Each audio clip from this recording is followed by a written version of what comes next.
थोड़ा स्पष्ट दृष्टांत दे दें कि वेद मंत्रों के लिए हमारे परंपरिया है, मानते हैं कि वो किसी व्यक्ति की रचना नहीं।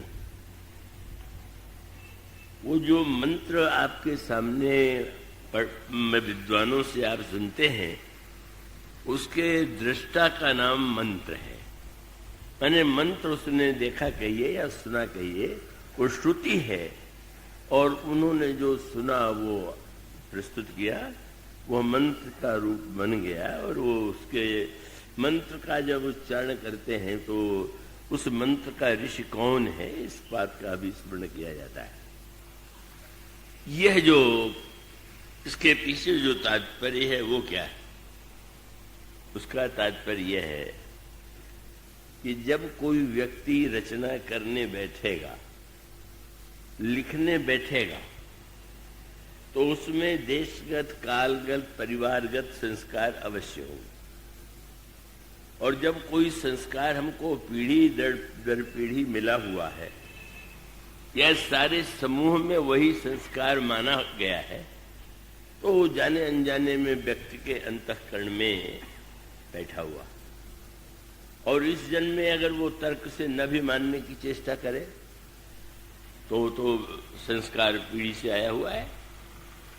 तो ये जो सृष्टि रचना का एक सत्य है, मंत्र के लिए जो ऋषि की धारणा बताई गई और ये कहा गया कि वेदों का रचयिता कोई मुनि नहीं, कोई विद्वान नहीं, और उसका अभिप्राय ये है, वो एक जटिल शास्त्रीय विषय है कि ये मंत्र का दर्शन कब होता है, उसका श्रवण कब होता है। तो उसके लिए एक शब्द है, जिस समय व्यक्ति ऋतंभरा प्रज्ञा की स्थिति में होगा, उसी समय उसको सत्य का साक्षात्कार होगा। अब वो व्यवहार में तो शब्द बड़ा जटिल हो गया, और उसका अर्थ है कि ऋतंभरा प्रज्ञा तो वो स्वयं अपने आप में बड़ा जटिल शब्द है। इसका अभिप्राय ये है, आप अगर ग्रंथों में अध्ययन में आप रुचि रखते हो और दर्शन शास्त्र को आप पढ़ते हो, तो आप उसमें एक पद्धति योग की, और योग के माध्यम का तात्पर्य क्या है, मैं थोड़ी देर बाद चेष्टा करूंगा कि वो अत्यंत सरल हो जाए, पर वो प्रसंग है तो उसकी चर्चा आवश्यक है। तो उसका मूल तात्पर्य यह है कि वस्तुतः बुद्धि तो प्रत्येक व्यक्ति के पास है, मन भी है और चित्त और अहंकार भी है। लेकिन कोई वस्तु आपके पास हो, वो गंदी हो गई हो, मैली हो गई हो, वस्तु होते हुए भी वो तो अपने सही रूप में नहीं।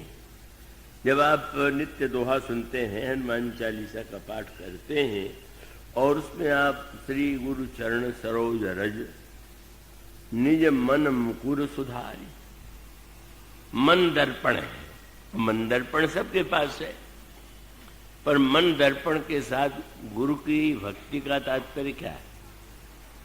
व्यक्ति को दो वस्तुओं की आवश्यकता है। अगर आप दूसरे को देखना चाहते हो तो आंखें चाहिए, पर अपने को देखना चाहें तो केवल आंखों से आपका काम नहीं चलेगा।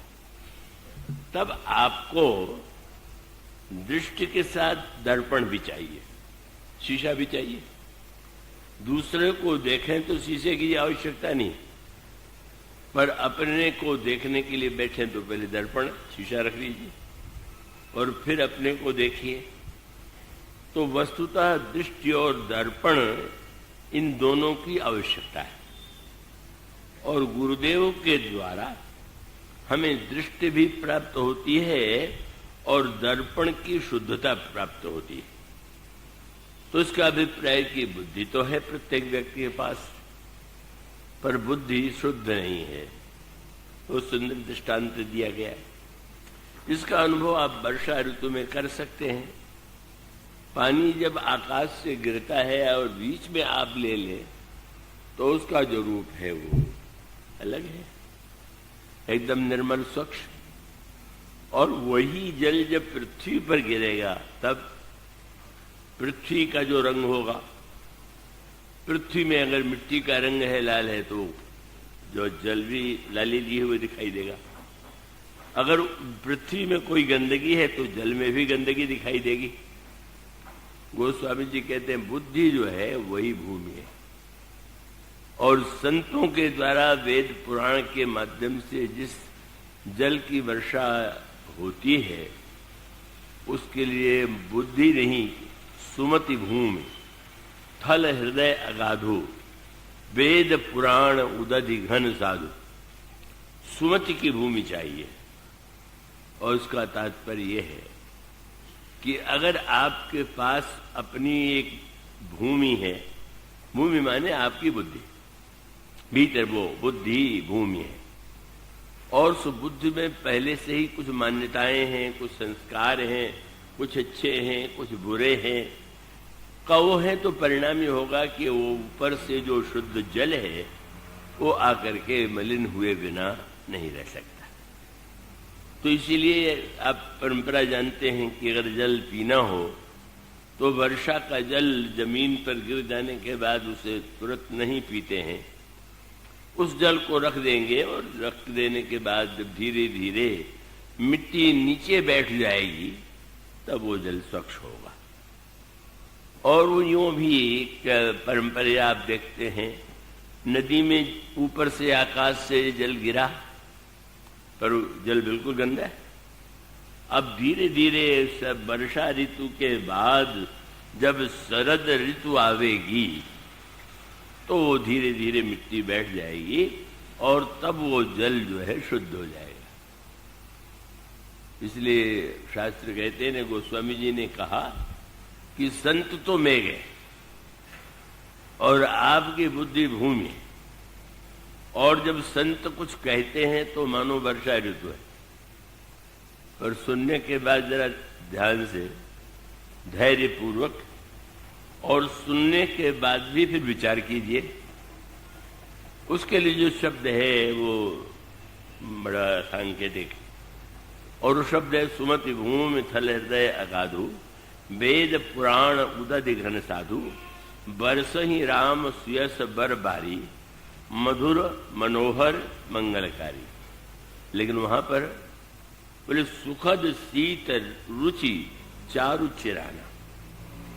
पहले जीवन में वर्षा के समय जल मत पीजिए, जब वर्षा के जल की मिट्टी बैठ जाए तब वो पवित्र है, और वो धीरे धीरे बैठती है मिट्टी, और जब वर्षा के बाद शरद ऋतु आती है तो जल स्वच्छ हो जाता है। क्या इसका अभिप्राय कि हम बड़े बुद्धिमान हैं, ये समझ करके आप अगर जीवन में व्यवहार करेंगे तो बुद्धि में जो दोष हैं वो जीवन में आए बिना नहीं रहेंगे। तो ये जो शास्त्रों में ध्यान की पद्धति है, शास्त्रों में जो व्यक्ति योगाभ्यास के द्वारा का वो अंतःकरण की शुद्धि शब्द आपने सुना होगा, उसका अर्थ है तो, पर वो शुद्ध नहीं। पहले वो शुद्ध तो हो, और उसके शुद्ध के लिए गुरुदेव का वर्ण करते हैं कि गुरुपद रज मृदु मंजुल अंजन, और नयन अमीय दिग दोष विजंजन।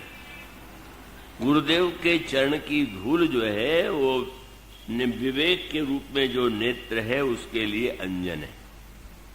और अयोध्या कांड के प्रारंभ में कहते हैं, श्री गुरु चरण सरोज रज, निज मन मुकुर सुधारी, वर्णव रघुबर विमल यश जो दायक फलचारी। और इसका सीधा सा तात्पर्य कि मन आपके पास है, बुद्धि आपके पास है, पर वो मन भी मलिन है, और बुद्धि भी, जिसको आप बड़ा बुद्धिमत्ता पूर्वक मानते हैं कि हम बड़े बुद्धिमान हैं, वो बुद्धि भी अनेक संस्कारों से मलिन हो चुकी है। सत्संग करने का अर्थ क्या हुआ? सत्संग करने का अभिप्राय यह है, या गुरु के चरणों का आश्रय लेने का तात्पर्य है कि हमारे मन में जो दोष या मन में जो अपवित्रता आ गई हो दूर हो, हमारे मन का दर्पण स्वच्छ हो जाए, और उसके साथ साथ मेरी दृष्टि, में जो कमी है का वो दूर हो जाए। यही साधना का उद्देश्य है। और साधना के उद्देश्य ऋतंभरा प्रज्ञा माने जितनी बातें आपको पढ़ाई गई, सुनाई गई, सिखाई गई, आपको उससे ऊपर उठाना है। अभी मत उठ जाइएगा, अभी आप वहीं रहिएगा, वहीं से धीरे धीरे उठिएगा।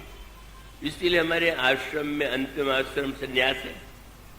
अब यज्ञोपवीत में कितना विद्वानों को बुलाया जाता है, मंत्रोच्चार होता है और बड़ा दिव्य, सचमुच उपवीत का संस्कार बड़ा दिव्य है, लेकिन सन्यासी जनेऊ को उतार के रख देता है। यह चोटी के प्रति हमारे मन में बड़ा महत्व है, होना भी चाहिए, लेकिन सन्यासी ने उस चोटी को भी, तो उसका अर्थ बड़ा गंभीर है। और उसका अभिप्राय कि जो कुछ आप मानते रहे हैं उसके द्वारा आप व्यवहार भले ही करें, लेकिन आपको तो धीरे धीरे उससे ऊपर उठना ही चाहिए।